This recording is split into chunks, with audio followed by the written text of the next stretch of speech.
Welcome to the Vizrt Public Show at NAB 2015. My name is Chris Black, and today I'm going to show you the advanced features of Viz Virtual Studio.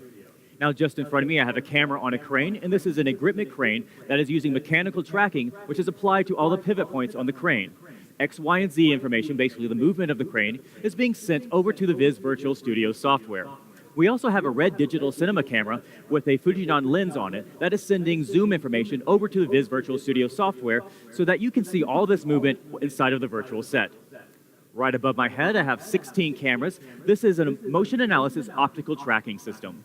And I also have these little markers on my set. So you have one here, I have one on the floor, and I have some on the camera in front of me. This is going to send tracking information using the motion analysis system so that I'm able to interact with the virtual studio environment. And finally, we have our director over here, Kenneth Tsai, who created this whole thing. He's going to be driving the entire broadcast from the Viz Mozart studio automation system. So if you want to see how this is actually done in a live control room, you can go over there and take a look right after the show. So our virtual set today has several different surfaces that allow us to tell stories in different ways. Let's take a look at a couple of them. Right over here, we have a video wall that is using Viz Multiplay to control real-time HD video and graphics. And our director can control all of the content in real time right here on the video wall. And we'll take a look at that in just a moment. But let's actually go over here and take a look at our virtual window. Now, if we open up our virtual window, we'll be able to see some 3D graphics that have come in from a playlist. Our director is triggering a playlist of graphics that have come from the newsroom, so your iNews, ENPS kinds of things where the producers have complete control of the content. This is also using data-driven graphics, so as they change, we're able to see the data and the graphics update in real time. Let's bring in our election graphics showing some presidential candidates. All right, so here's our election graphic with different presidential graphics. Now, of course, all of these graphics in our playlist are coming up here in this monitor within my studio. But we can also take these graphics, such as Seth here, and we can just throw it right here into the studio. And this has become an immersive object within our studio floor. That means it's actually immersed in the studio directly in front of me, so I can go right over here behind Seth and say, hello, and come back around again, and also have live data being applied to this graphic. So if we had live data coming in, we'd be able to see the numbers changing in real time. Now, we're going to do more with immersive graphics in just a moment, so let's just take this one away and take a look at one of the other surfaces that we have to work with here in the virtual set. Now, we have this huge green screen floor in front of us, so we can actually add in immersive elements into the green screen floor. Let's bring in a map that we have from the 2012 elections. All right, here we are. We have this map coming from Viz World, our real-time 3D mapping system. We've added some election content in here, some immersive graphics over there. We've also been able to create a very specific look and feel to the map we call a style sheet, and we can change those very quickly so that they match your specific graphic design. But let's also bring in some more immersive objects on top of this. So here we've added in these arrows, and these arrows are basically supposed to represent how the population has changed since the last election. But what's interesting about this is the arrows are immersed in the studio floor in front of me, beside me, and actually behind me as well. So as a presenter, I am now completely wrapped 360 degrees by the immersive graphics. And so this is allowing your presenter to become really part of the story within the entire virtual studio. One other thing I wanted to show you with this map, you see these states over here that are lit up. This is using some of the election data from the 2012 elections. But we're actually able to go in even deeper than the state level, down to the county level in each area. So using real-time data, we can light up these counties red and blue and see that live happening on the air during the elections. We can also change our immersive graphics here with the live data. So everything that we've been doing so far has been triggered by the director using Viz Multiplay to control the pacing of the show. But we have other tools which allow you to have the presenter and the camera operator actually control the pacing. So let's open up our virtual floor here for a moment and see what we can do.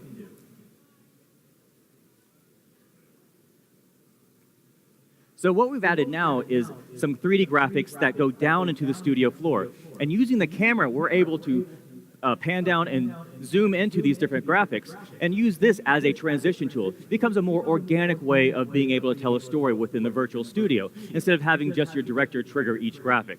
And it does give it a very nice look and feel.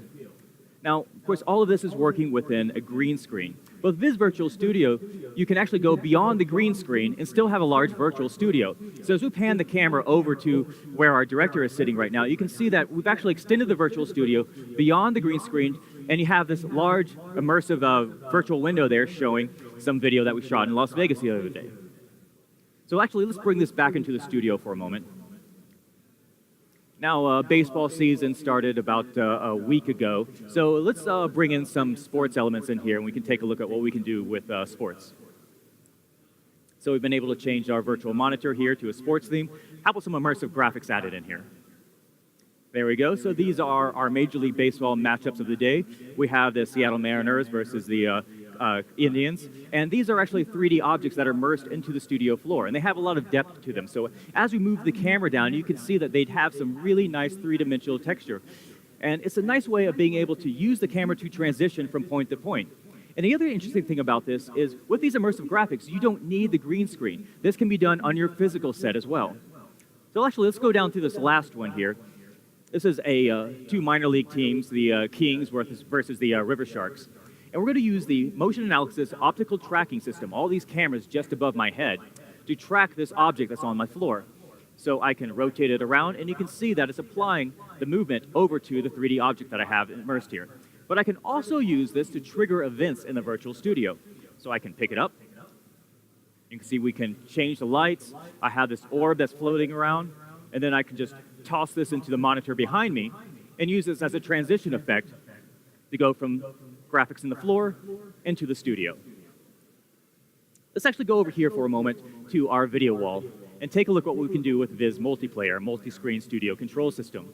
Now, the director has the interface running on his system, so he's able to take a playlist of content, all your videos and graphics, and very quickly and easily, by clicking one button, change the configuration of all of this content within the video wall. Now, we have a real video wall just on the other side of the booth, so I invite you to go check that out. Andreas is great at showing it off, so please take a look at it right after the show. Now, the studio that we have here today is rather big, but it's actually a lot bigger than it appears. We've added in multiple levels to the studio, so we can open up our floor for a moment, bring in the elevator, and we'll take that over to one of our other studios.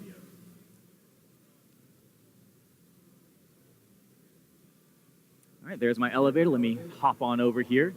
So let's take this down to level 3. Here we go. Cue the elevator music. Dance around a little bit. All right, here we are now in our Vizrt social TV solution set. So we're using our social TV tools to be able to take content from Twitter, Facebook, Instagram, and be able to map that and bring into the virtual studio. We can add in avatars to the walls here. We brought in a tweet here immersed in studio floor just directly in front of me. But really why I brought you here was because I wanted to be able to show you that you can design the virtual studio to look any way you want. You have complete creative freedom over the entire virtual studio, but it's still a journalist tool. So they are able to add in all the graphics and build a playlist of events that can be used for a live broadcast. Let's take this back upstairs. All right. So here we go. Now you have to be careful in this elevator. There's no railings or anything, so you could very easily fall off. And it's a long way down. All right, so that's our presentation for the Viz Virtual Studio today.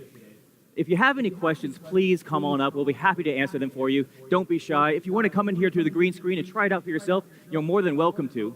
Otherwise, enjoy the rest of the day here at NAB, and we're going to do another one of these live shows. Let's see here. What time? At 4 o'clock. Thank you, and enjoy the rest of the day here at NAB.